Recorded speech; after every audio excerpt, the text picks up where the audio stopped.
চারাপোনা মাছ দিয়ে আর শালগম দিয়ে ঝোল করব, দেখাচ্ছি কি করে করছি। কড়াই গরম হয়ে গেছে, তেল দিয়ে দিচ্ছি।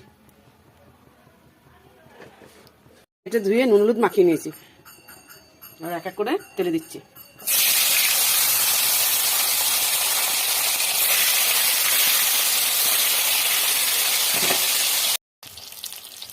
মাছটা ভাজা হয়ে গেছে, এখন তুলে নিচ্ছি।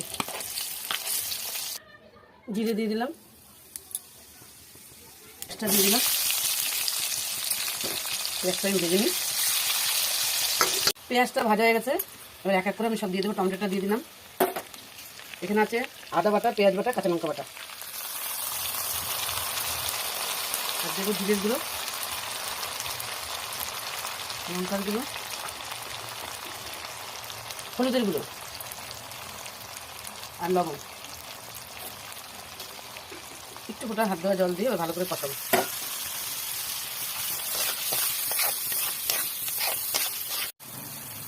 দেখো মশলাটা ভালো করে কষানো হয়ে গেছে, একদম টমেটো সব গলে গেছে।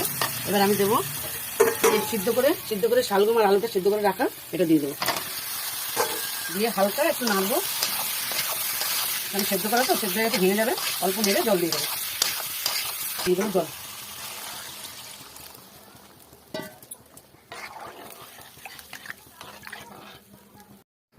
এক এক করে মাছগুলো দিয়ে দিচ্ছি।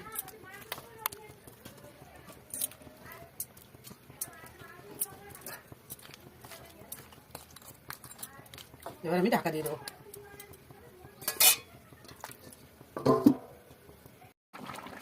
মাছের ঝোল হয়ে গেছে, এবার ধনে পাতা দিয়ে নামিয়ে দেবো।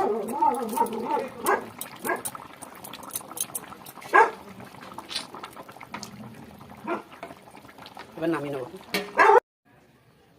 দেখো আমার শালগম দিয়ে চারাপোনা মাছের ঝোল হয়ে গেছে। দেখো ঝোলটা পাতলা করেছি, আর খুব সুন্দরও লাগছে, গন্ধটা খুব ভালো বেরিয়েছে।